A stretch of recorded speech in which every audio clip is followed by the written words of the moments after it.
Oh, there you are, YouTube. Doodaloo doodaloo doodaloo doodaloo doot. Subscribe. Okay, what are we watching today? What are we gonna watch? Want to grab number 15? It's a bandage. Two bandages. Yeah. Remember I burned myself? Right here. What are we watching today? Halloween Kills. Yay! Alright, that just came out today. How perfect. It's almost as if it were rigged. And for a closer look, there it is, Halloween Kills.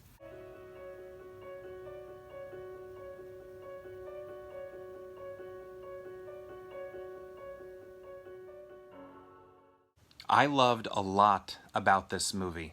I love a team up, like how the entire town was rallying together to take down Michael Myers.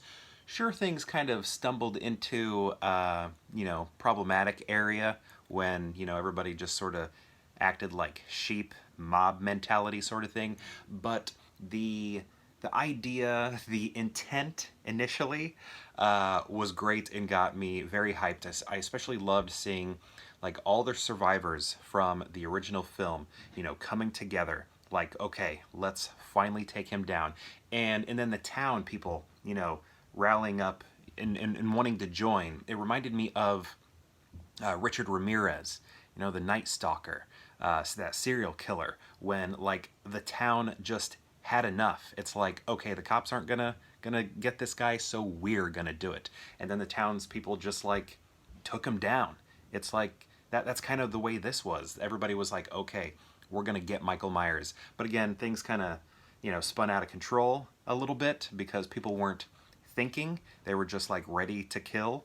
And so that wasn't a good moment. I'm sure that had some sort of commentary politically and stuff like that that's going on in our world right now. But yeah, regardless, the whole team up aspect of it was very exciting to me. Also, this was very gory. I haven't seen every Halloween movie. I've seen only a handful of them. I'd like to watch them all. But I feel like this is one of the goriest ones, and I think I'm including Rob Zombie's. I haven't seen Rob Zombie's second Halloween movie, but this one I feel like was gorier. And I guess I'm going to get into a little bit of spoilers. With the kills, the people they were killing, I was not expecting them to kill. Sometimes like early on too. Like it was just like, what, already? I mean, this is an icon right here, and you're just gonna slay him right here so fast. Okay, I guess if you're going to, it really. I was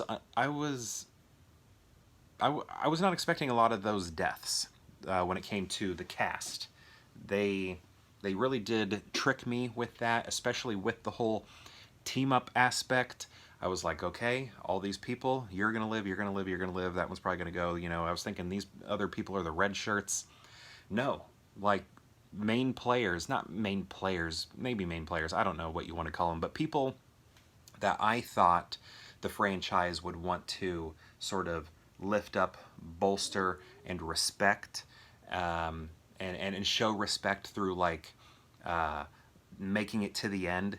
Didn't make it to the end, so that was kind of exciting, but sad also. It was like exciting because it was like, oh, I wasn't expecting that, but sad because a lot of the time I was like, oh no, I don't want to see you go. Oh no, I really liked you. Oh no, So yeah, that all made for good cinema. Also, this is like a part 2 of 3 because the next film is called Halloween Ends, but So I think this is why what I'm about to explain happened, but again, kind of spoilers. We have Laurie, Jamie Lee Curtis, is just fridged, I think is what the term is, throughout the entire film. Basically just stuck in a hospital, barely in it.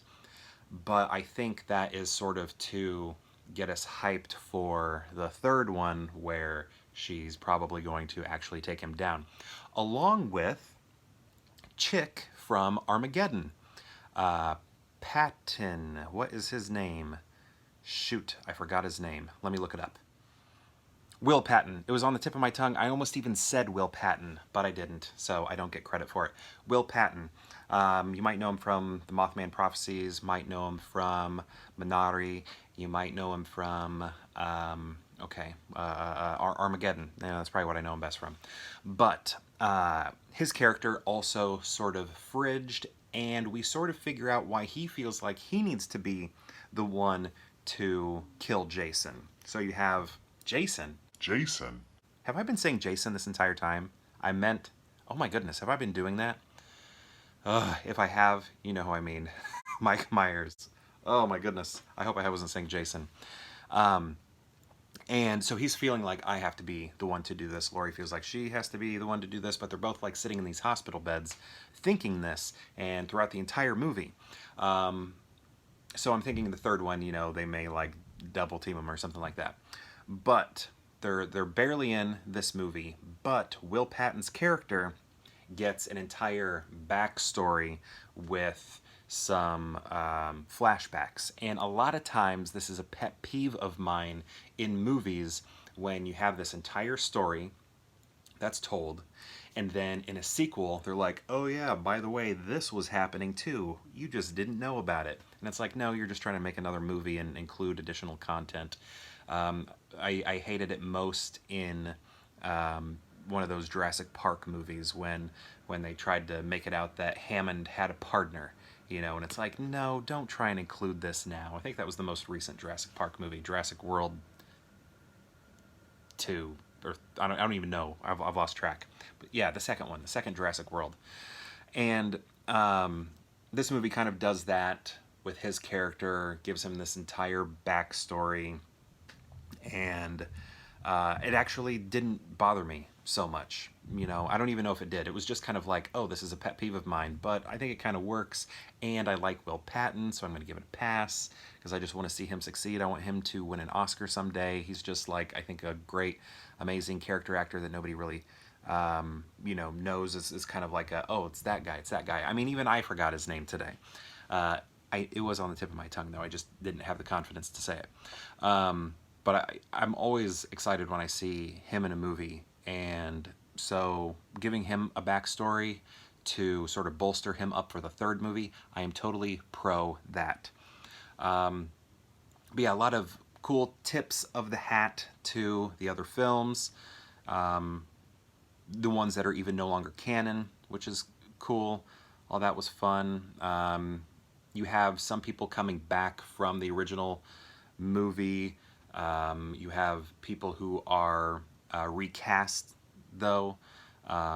So, like Michael Anthony Hall, what's the order of his name? You know, is recasting somebody from the original film. But, you know, that's going to happen. It's cool that we, I guess, get like a mixture of that. But anyway, I did enjoy this. I thought it was good. The gore was awesome. It is weird to have some characters fridged the way we did, but I think that is all going to be okay, based on what I'm anticipating for the third movie. I don't think this movie is like a cinematic work of art like the first one, you know, the original from the 70s. You know, that one feels like art to me. This one feels like a movie that people will go see, you know, a little, kind of produced and everything. It doesn't feel special or anything like that. I just think it feels like a good movie that you have fun while you're watching. Especially some of those kills, man. They're awesome. And yeah, I'm excited to see what happens next. So on that note, perhaps I'll see you tomorrow for more Pure Hangout. Doodaloo doodaloo doodaloo doodaloo doot. Subscribe.